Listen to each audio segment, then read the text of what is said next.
good morning, CTS265, Section 840 students for the fall 2016 semester at Anne Arundel Community College.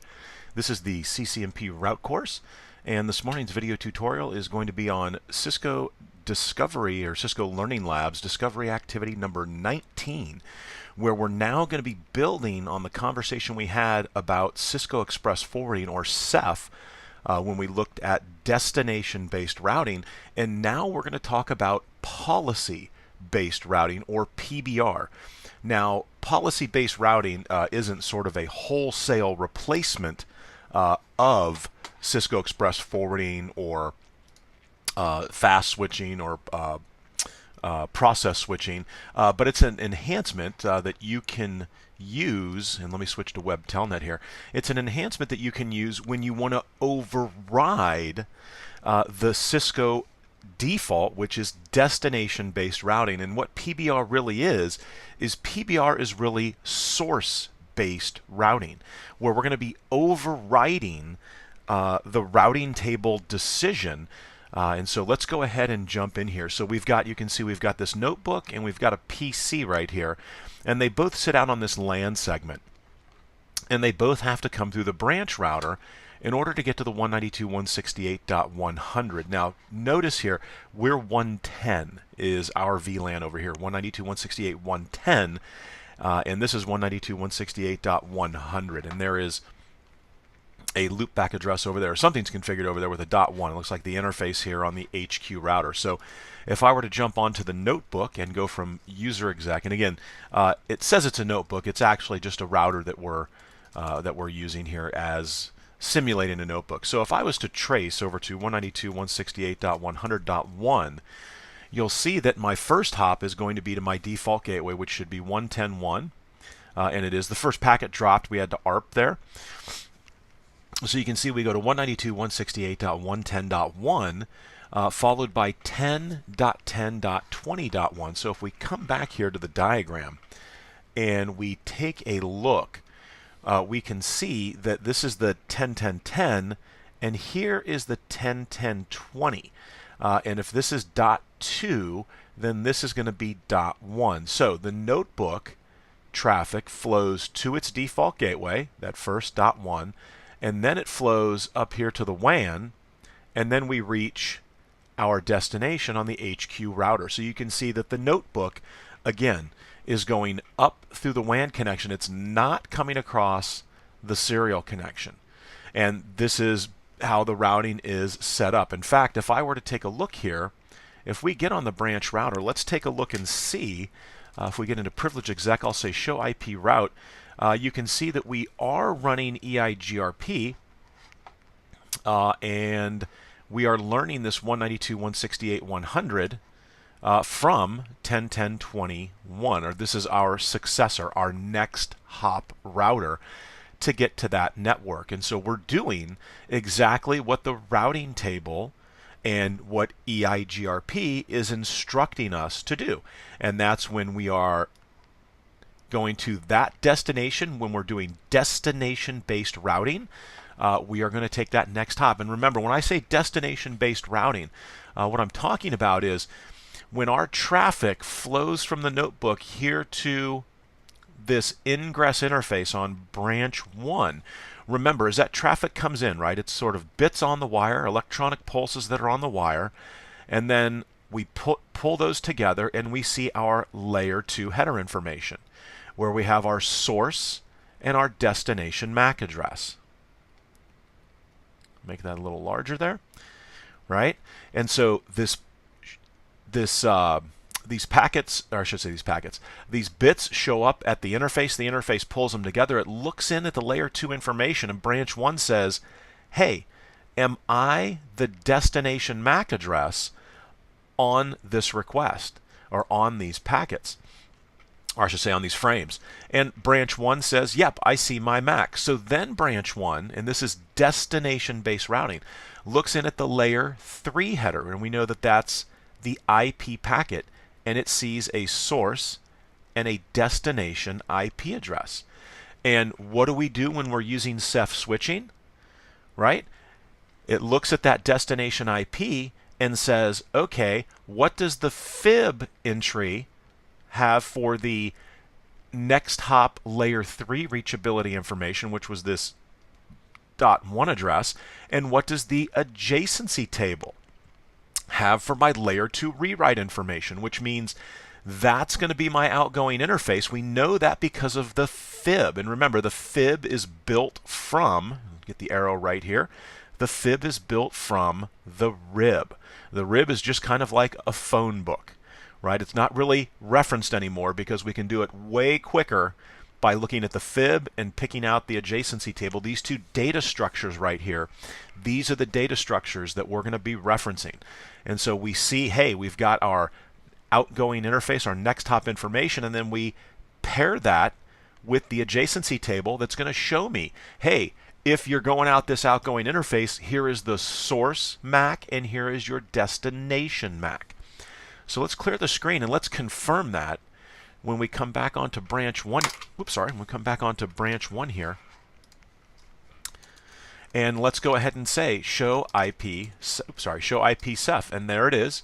So for the 192.168.100, you can see there is our entry right there. So here is our layer 3 reachability information. We have the next hop IP address and the outgoing interface. Well, now that I know that information, all I need to do is say show adjacency detail. And we have, here it is right here. And we have for the layer 2 rewrite information, you can see that there's the next hop IP, and we know that from the fib, but now we get the outgoing, or I'm sorry, the source and the destination MAC addresses, and then we end up with a 0800 at the end, which is in hex, you would say 0x0800, and that's IP. So here is that information. So the router is doing exactly what it's supposed to do. It's doing destination-based routing. Now let's take a look at the PC, and let's see what direction the PC is going to go. And we should see the exact same thing. So let's get from user exec to privilege exec, and we're going to say trace 192.168.100.1. And we should see that we hit our default gateway, which is the 110.1. After we ARPed, there we have a little asterisk because we had to ARP. And then we go to the 10.10.21, which is, again, that router up in the, or I should say the cloud up here for our WAN. So all of our traffic right now is traveling this direction, right? That's how we're getting there. And it's the same thing here for the PC. Oops, sorry. PC's going the same way. So we're not using the serial link right now. So let's go ahead and clear the screen. And the serial link is kind of our backup. If I was to get onto the branch router and go into global config, and it's Ethernet 00. If I was to get on branch 1 and go into global config and go to Ethernet 00 and shut that port down, we can see that we lose that neighbor adjacency. So now when I say do show IP route, you can see that it does not appear. Let's say do show run section EIGRP. And see, these are some of the things that we need to look at. So you'll notice that we're passive on serial 20. So while we're advertising that, it's a passive interface, which means there will be no neighbor adjacency formed over the serial link. So in a sense, right, this is kind of a little contrived in order to show us, in order to allow us to use source-based routing or policy-based routing, because if we were running EIGRP here, you would think we would be running EIGRP here, and when this link went down, well, then instead of going this way, the traffic would then automatically go this way. But for whatever reason, this link here, we're not running EIGRP. Maybe it's a super slow link. Maybe we've got static routing, right? And that's a key point to remember about policy-based routing, is that it is static, right? Policy-based routing is a static approach to overriding the default-based destination-based routing.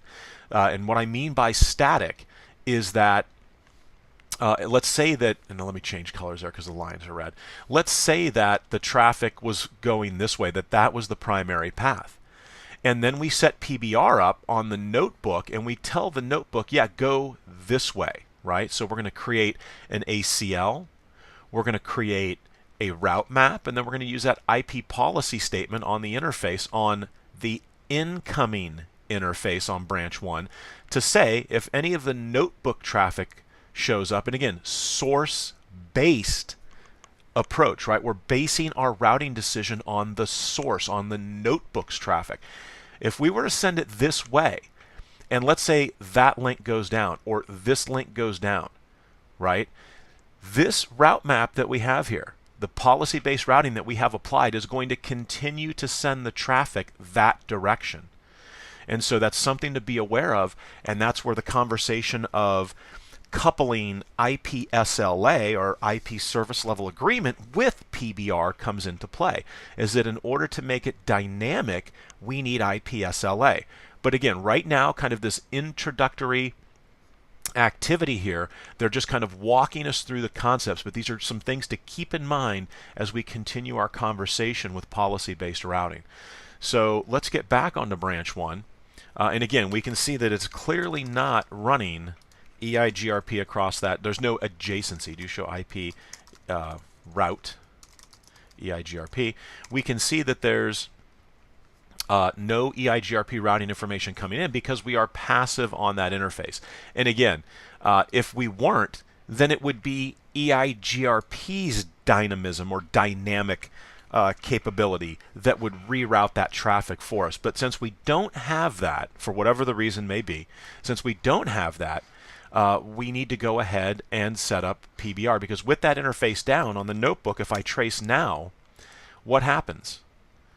Yeah, I get to my default gateway, my 192.168.110.1, and then it dies out, right? It's unreachable. So because we have a next hop, or I should say, we no longer have that next hop information. If we were to say show IP Ceph, and where is the 192.168.100 in here? Right? It's gone. What about the show adjacency detail? Well, show adjacency detail just shows the 110, but again, it doesn't show the adjacency going up to the what it used to show, which was the, I think it's 10.10.21 out Ethernet 00. So we don't see, or Ethernet 0, yeah, Ethernet 00. So we don't see that information. And I'm sorry, I was on the notebook there. I wanted to be on the branch router. So do show IP Ceph. My apologies. Do show IP Ceph. And again, same thing, right? The 192.168.100 is not there. Do show adjacency detail. And we don't have any next hop information for the 10.10.21. All right, that interface is down. So our default destination-based routing, right, is going to be broken. It's going to be broken. So now what we need to do is let's trace, or actually what they're going to have us do, let me bring that interface back up on the branch router. So we'll say no shut. And this will reestablish the EIGRP adjacency with the WAN cloud. And there it is. Let's allow that to settle down. So now when we say do show IP Ceph, aha. So now we've got this information back here, right? So there is the destination, right? Destination IP and the next hop address out that interface. So there's my layer 3 reachability information for this destination-based routing decision. Now when I say do show adjacency detail, you can see here is my layer 2 rewrite information already done. And very important here, I didn't comment on this initially, but remember, the FIB, the forwarding information base, is using the RIB, the global routing information database, in order to populate its entries. And so here's our FIB right up here, show IP Ceph, and this uses the RIB to construct its information, right, to pull all that information together and to pre-calculate that information. And here the adjacency table uses what? Exactly, the adjacency table uses the ARP cache, or the ARP table, in order to pull that information together. If I said do show IP ARP, there is my ARP information, 10.10.21, right? There's the outgoing interface, and there is the MAC address, right? So now I have that information. If I were to say do show interface Ethernet 00, you can see the burned in MAC address ends in 2100. So this is the destination MAC to get to this next hop IP out that Ethernet 00 interface. And so I already know my burned in MAC address, and therefore it's very easy for me to construct. So if we came back up here, you can see the 20. So yeah, so this is the destination MAC, and then we have the source MAC ending in 2100, followed by, well, 0. Let me see if I can get that last, keeps popping off there. There we go. So 0x0800, which is IP, Ethernet. All right, so let's go ahead now and let's do some policy-based routing. So we're being asked, if you're following along, we're in step 2, you're being asked to define an ACL on branch 1 to match the notebook's incoming traffic. So we're on branch 1. So let's go ahead and say, and quick note, with policy-based routing, we're matching packets. And so you'll notice that you can't use prefix lists. But again, we're not filtering routing information or prefixes. We're filtering packets, which is why it's the access list. And you can use a standard access list, or you can use an extended access list. So remember that, but you cannot classify things or match using a prefix list. Can't do it because we're manipulating packets, not prefixes. So IP access list host and 192.168.168.110. And it should be 110.10. So we say 110.10. Oops, sorry.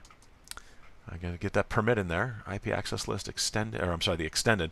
IP access list extended. Host 192, or actually, hold on a second. A little rusty here on the ACLs. So IP access list extended, we're going to say notebook, and then I'm going to say permit IP host 192.168.110.10. There we go. Oops, sorry, any. To any. So we've just created this ACL, and what we're doing here is it's a named ACL. The name of the ACL is notebook, and we are going to permit any IP packets from host 192.168.110.10 going anywhere. So when I say permit, and we talked about this last week, what permit really means in this context is I'm allowed to match on that host IP, right? And so that's really what we're saying. So permit really means I'm matching. So if I see any packets that show up on the inside LAN interface of branch router, right? And there's that segment where the notebook is out here and the PC is over here. If any traffic shows up here and I see the source IP, again, this should really make clear why we call it source-based routing. Because this ACL, when we dump it into the route map, is basically saying if you see any IP packets with a source host address of 192.168.110.10, then we're going to be setting the next hop, right? We're going to be overriding the default destination-based routing, and we're going to do source-based routing. Remember, if this was destination-based routing, we would be looking at where the packets are going to make a routing decision, but we're not. We're looking at where the packets are coming from in order to make this routing decision. Again, PBR overriding Cisco's default destination-based routing. So let's go ahead and clear the screen here. So we have our ACL set up. So traffic from the notebook going anywhere, right? Going anywhere that when it hits the router, now we're going to have a route map. So we're simply going to say route map, and I'll just call it notebook. Now, if I hit enter, remember the default is permit 10, so you don't have to say, well, we're not in the context-sensitive area, but you don't have to say permit 10. You could leave that off if you wanted to. So, remember with the route maps, last chapter, last week, we spent a lot of time talking about route maps and prefix lists, and one of the things about the route maps was that we have an implicit deny any at the end, right? So we're permitting here 10, which means we're trying to match, and if we match, we're going to be taking an action. But what are we matching on? So match IP address, and remember, if it was a prefix list, we would have to say prefix list, but you cannot use prefix lists with PBR because we're not filtering routes. We're working on, or what we're doing is we're matching on individual packets. So again, you can see here we can do a standard access list, we can do a standard numbered, extended numbered, we can go with a named access list, and that is what we use. So this route map is going to try to match IP address notebook. So in other words, it's going to evaluate the ACL we created named notebook. And we know that in that ACL, what we're looking for is we're trying to match any source IP that is 192.168.110.10. Now, when we match that, what do I want to do? So we can set the IP next hop, and actually let me come back here. So we can set IP next hop, we can set IP address. We have the default option, and we'll talk about the default option as we move on here. But we're going to set IP next hop, right? Because we're going to override the default next hop of 10.10.21. And we're going to make it 10.10.10.1. Now remember, there's an implicit deny any at the end, but that's okay because we're not actually trying to match on anything else. So if I was to exit out here, and actually let's just go end, right? If I was to say show route map, you can see that there is my route map. We have an access list and we have a set clause, and so we can clearly see that we haven't matched any packets yet, but that's because we haven't applied our route map to an interface yet. So, and this is the last step. Remember, we define the ACL. We match the source IP, or it could be an entire subnet for that matter. Let me make sure I'm clear on that, that we're matching a single host in this instance, but there's no reason it couldn't be more than a single host, or it couldn't be an entire subnet for that matter, right? Maybe our wireless traffic, which is on its own subnet, we want it to go over the serial link and not over the WAN cloud for whatever reason. We could match on an entire subnet because, again, we can use extended ACLs to make that match. Okay, so we're now going to go ahead and apply the route map to the inbound interface. Remember, there's two ways we can do this. We can match on ingress traffic, right? Inbound traffic coming into the router on which we're going to make this decision. And if I get the pin back here, so from the perspective of the traffic flowing this way, right, from the perspective of branch 1, what would be the inbound interface for the traffic we're going to try to match? It's going to be Ethernet 0.1, right? We would not set the IP policy statement here on Ethernet 0.0, and we wouldn't set it here on serial 2.0. These are the outgoing interfaces. We want to override the decision. Now, if you think about it, it logically makes sense, is that those bits show up on the wire. We look at the layer 2 frame, say, yes, it's destined for branch 1 because we're the default gateway for notebook and PC. And then we peel back that layer 2 information. We go a little deeper to the layer 3, and we see, oh, the source is notebook, and that all those decisions are being made right here on this ingress interface. We see the notebook is the source of the packets. And so now we make that source-based routing override, if you will, to say we're not going to go that way, we're going to come this way. So it's too late to make that decision when the traffic hits the outgoing interface, right? You wouldn't put the policy statement here, right? You wouldn't do that because at this point it's too late. We're at the outgoing interface already. We want to catch the traffic early so that way we can say, don't go that way, come this way. So let's go ahead now and put the where are we at here? Let's go ahead and put our route map on interface Ethernet 01. And let me double check that. It is, yes, 01. So we go to the incoming interface, right, of where the traffic is coming from, right? It's that LAN segment out there, and we say IP policy, route map, and then our route map name was just notebook. So now that we've put that on there, if I say do show route map, what do you think we're going to see? Well, we still see that there's no packets, right? We haven't had any policy routing matches. Down here at the bottom, how many policy routing matches have we had? Well, we haven't had any. And why is that? Exactly, because we haven't generated any traffic yet. If I were to say do show IP policy, so there it is. Interface Ethernet 01 has a route map applied to it named notebook.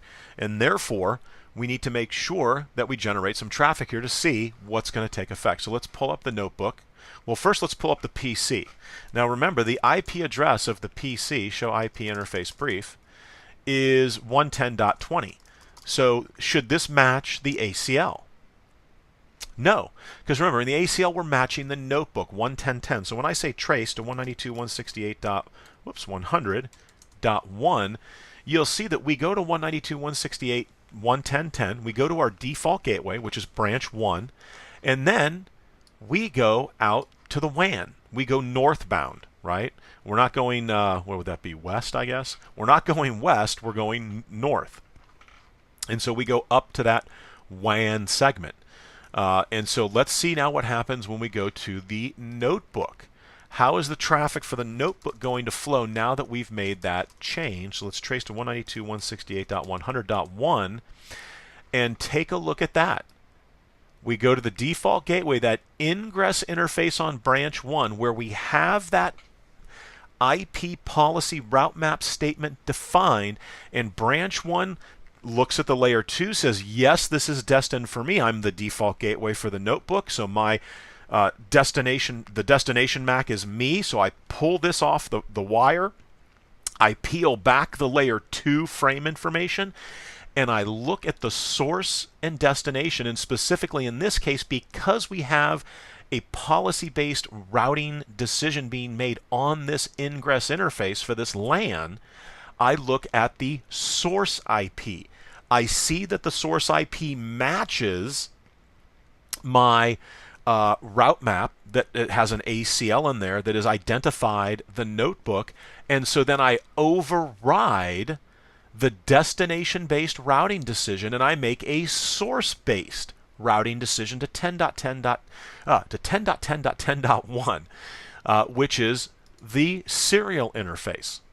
All right, so now let's take a look at a couple ways we can see what's going on here. And one of those, if I were to get onto the branch 1 router, is we can do a debug. Now, I need to be sure that I'm clear on this. This is not, specifically this command is probably not one, if you've got PBR running in your environment, that you're going to want to kick off on a production router in the middle of the production day. So, and that command is debug IP policy. Debug IP packet is another one. You do not want to turn that on in the middle of the production day. So we've got our debug on. Again, we see nothing because this is a simulated environment. We need to generate some traffic. So back to the notebook. Back to the notebook. We could do trace route again, right? So let's run the trace, and we'll see that we're going to see some information over here on branch 1. And there we go, right? So what did it pick up? It looks at those ICMP packets, and you can see we have a policy match route map notebook. And I love the debugs because they really tell you, you get to see the inside baseball, so to speak, right? All what's going on behind the curtain. So here it is. We have a route map. Item number 10 says permit. There is my source IP. There's my destination IP, right? Because this is the packet coming in off the wire. It was destined to the default gateway. The source was the notebook. And take a look. It says policy routed, right? So again, we get this sort of echo here of the route map notebook permit 10. Policy routed, and when I say the echo, it's because we're sending multiple packets, right? multiple ICMP packets. And again, each packet that's showing up, we are going out the serial to 0 interface. We came in the Ethernet 01 interface, but now it's being overridden because we're going to the serial to 0 interface. And we have a policy match, right? And then policy routed. We have a policy match. And the PBR gets counted. It looks like an increment of the counted. So fib policy routed. Because of the IP policy, this right here is telling us something very, very important. If it's telling me that it's using the fib to make the policy routing decision, and this is, again, so critical. I love the way they lay this chapter out. We talk about Ceph, we talk about fast switching, we talk about process switching. Then we go into the conversation on PBR. Because what is this telling me? If it is fib policy routing, am I doing process switching, fast switching, or is this actually still using Ceph? Exactly. If the fib is being used to make the routing decision, excuse me, this is Ceph-based switching, right? And again, fib policy routed. So we are still using Ceph switching to make our IP packet switching decisions inside the router. And this is the default in most recent iOSs. In earlier iOSs, it was not the default. But it is in the more recent iOS releases, especially in the 15.x branch of code. But again, we're doing Ceph switching. And so that's important. And again, fib policy match again. And that's important because it's not falling back to where we're doing process switching, because that would be a nightmare, right? We've got every single packet going to the CPU, and that is not a good thing. Okay, so we see the whole story right here of exactly how PBR is working and how this is functioning. So let's go ahead and recap. And again, this is the end of the activity, so we're going to go ahead and recap the highlights of everything that we covered, right? So remember, policy-based routing, or PBR, is a static solution, right? It's a static solution, which means that traffic that we matched and that we're sending over the serial link, here, if we didn't have EIGRP running to make a dynamic decision and that link went down, we would be black holing the traffic. So keep that in mind, right? That PBR is static. It doesn't know that an interface has gone down somewhere, right? It just knows that, hey, I'm matching this ingress traffic and I'm going to override the default destination-based routing in order to do source-based routing. Remember that you can't do a prefix list because we're talking about packets. We're filtering packets. We're not filtering routes.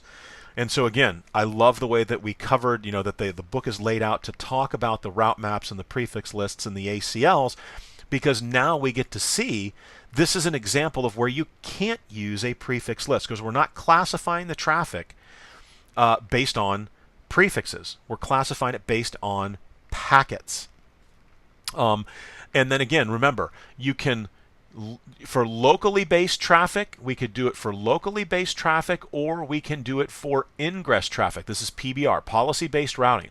So like locally based traffic would be, if I SSH from the branch router, or if I telnet from the branch router.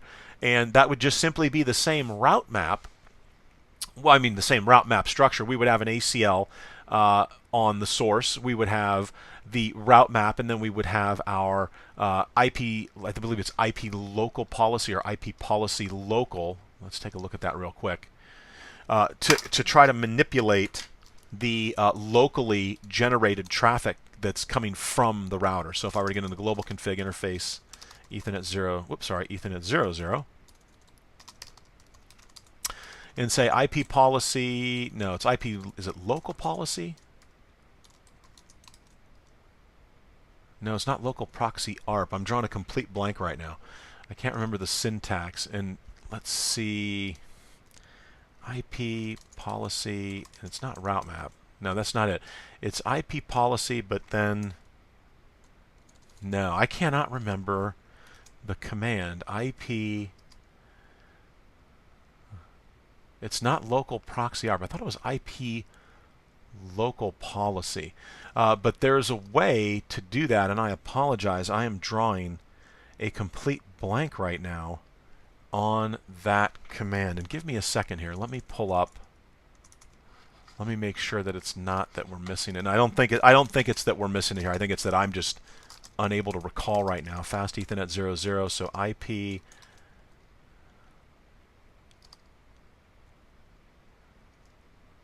load sharing local. No, I am. Yeah, no, that's not it. I apologize. I can't remember the. No, it's not that.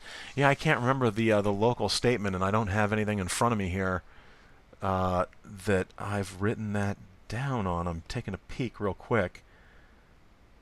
No, I definitely do not. So I apologize about that. Let's see. So let's wrap this up then. We can say do show IP policy is going to show me some information. Do show IP policy.